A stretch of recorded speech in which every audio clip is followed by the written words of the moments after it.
The other day, I posted a review, and it had permanent marker in the genetics. The strain I'm talking about was the magic marker, but the reason why I'm even talking about this is because OG Everyone Smokes DM'd me, told me that the reason why I'm seeing the yellowing on the inside is because permanent marker actually oxidizes much quicker than a lot of other strains. What does this mean? Is this a good thing or is this a bad thing? Let's talk about it. So originally when he told me about this, I think he was almost telling me this to shame me for not knowing, which I thought was a very interesting angle to take because I don't grow cannabis. I don't know about which strains are duds. That's what I want to call it, but I guess duds could refer to a different actual meaning. But I'm going to say duds because it doesn't work. It's a dud. It just doesn't do anything. So the permanent marker, I'm going to call it a dud. I didn't know it was that. I didn't know it was one of these things that shouldn't be grown at all. It's more of a mistake strain. It's one of those ones that should have never been bred at all. So, why am I saying this? And why did he think I should have known?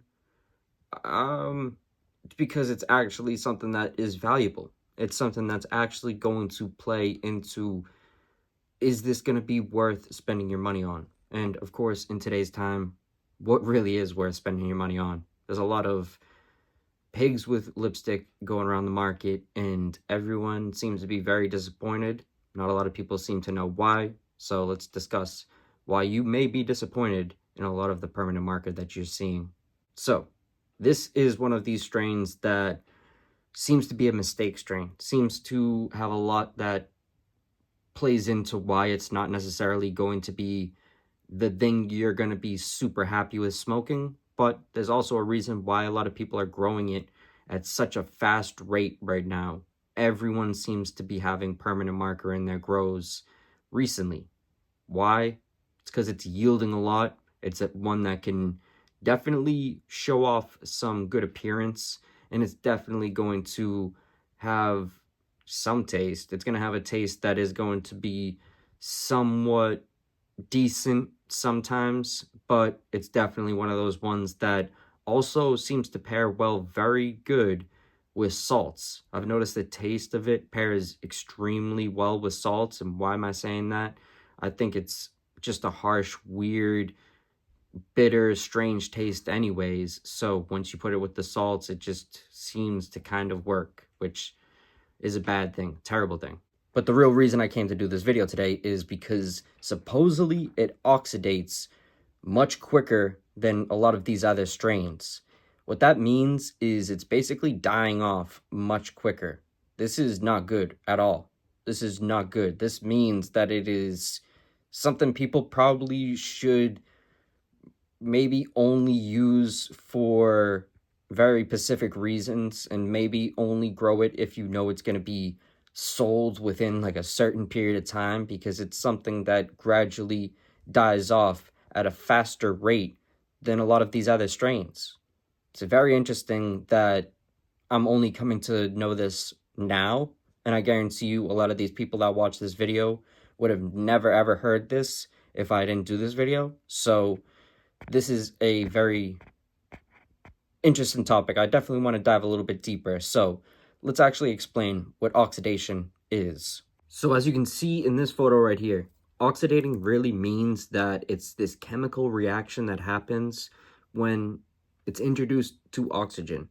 Whether it's left out for too long, you leave your bag open for too long, that could result in it oxidating. Say, if you store it improperly, it could lead to it oxidating. But what it is it's causing this chemical reaction when it's introduced to oxygen, which in turn really ruins it. And when it comes to cannabis, it is definitely much different than a lot of other things. Some things actually become much more refined and better through the oxidation, which is strange. But let's play this video to really go into the full explanation of what could happen. So what we're going to do real quick is we're going to play this YouTube video. This YouTube video right here is going to be describing oxidation. So let's get into it. Today we're going to talk about oxidation, okay? A very exciting topic. Originally, this meant adding oxygen to a compound and the losing of an electron, okay? When you lose an electron from an atom, you create a free radical. So these atoms have paired electrons. As an example, you have this plate and you're spinning it, right, on your finger, and it has 2 weights on it. And you can balance that plate as you spin it, okay? But a free radical is when you remove an electron and you have what's called an unpaired electron.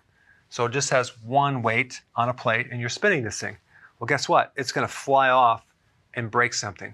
Well, in the body, it's going to start damaging tissue, DNA. So excuse the fact that it is sort of taking him a minute to fully detail what this is. What he's saying right now really plays into it, so please have some patience, please. Etc. So that's the problem with free radicals, okay?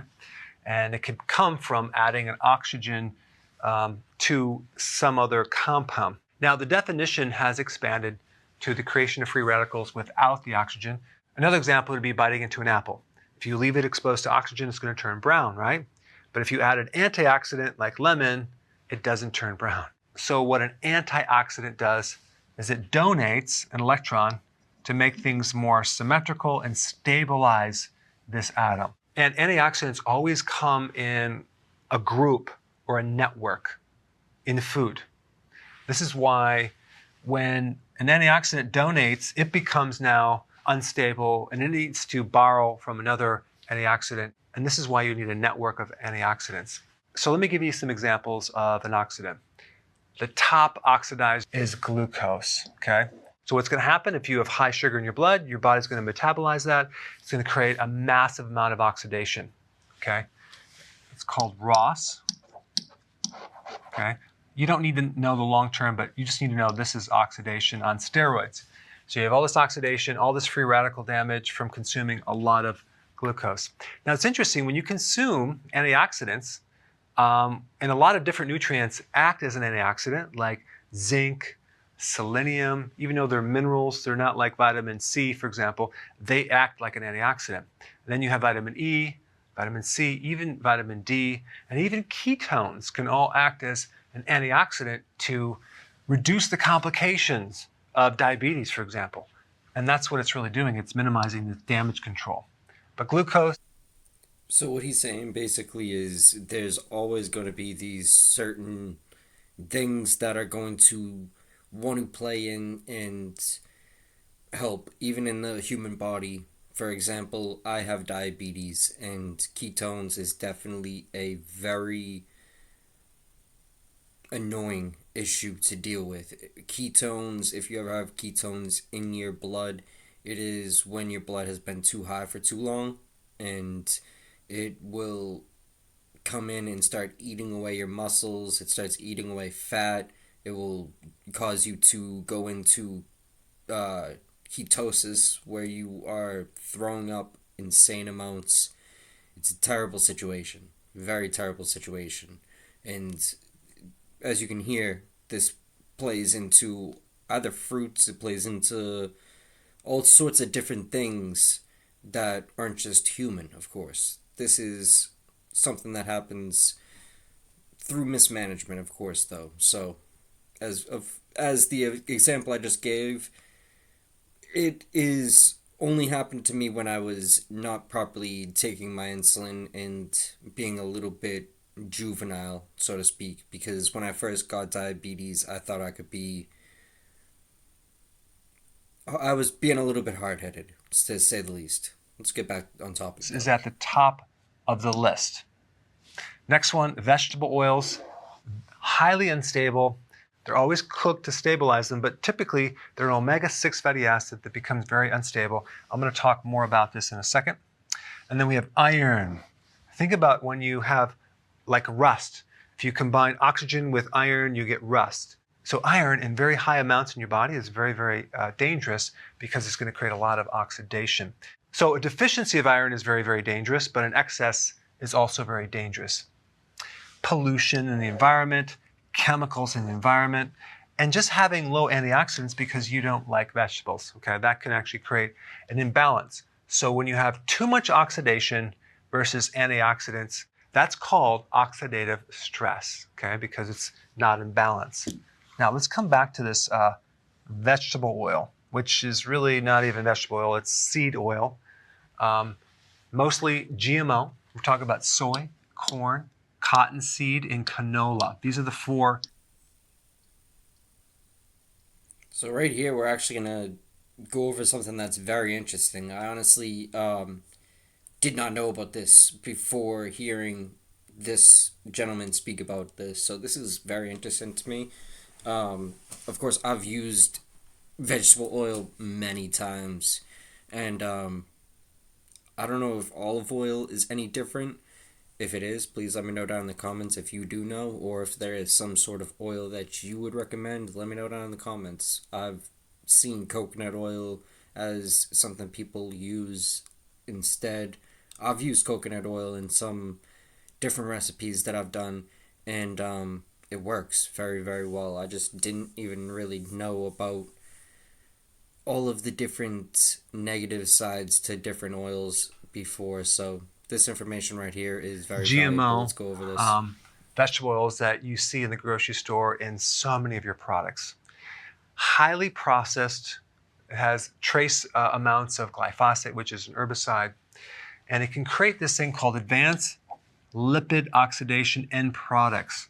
So it creates more free radicals, it creates inflammation in the body, and it depletes the antioxidants. So it depletes you of vitamin C, vitamin E, vitamin A, and that's one of the big problems.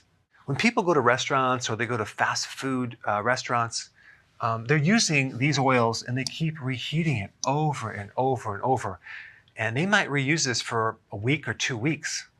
And it all ends up as this dark, highly processed, highly oxidized grease in a grease pit. And there are certain companies that come along and will take this restaurant grease because you can't put it into the sewage, and they will take it back to the plant and they will recycle it, okay? And guess where they put it back into?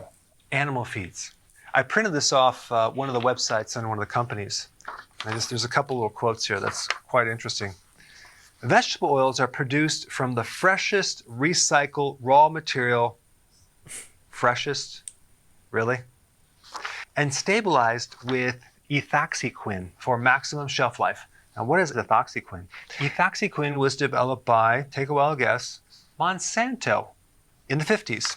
Ethoxyquin was initially registered as a pesticide, then in 1965 reclassified as an antioxidant. Interesting.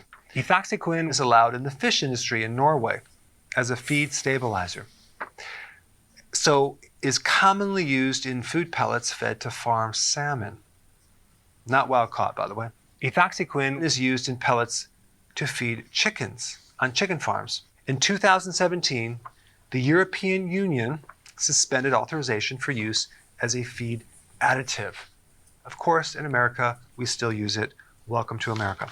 The agency, and I'm talking about the agency in Europe, found one of its metabolites to be genotoxic. That means So I think you guys get the point of where this video is going. He's definitely going off a topic that is not what I really came here to speak about. So as much as I would love to speak on stuff like that, I'm going to save that for another video. What we're going to keep discussing right now is the oxidization. So let's get back on the other camera. So, after watching that video, one thing I really want to point out is that there is a lot of speculation that oxidative stress is responsible for causing a lot of these diseases that are being very much seen in some of these strains. Permanent marker being one. This is something that has a very short shelf life.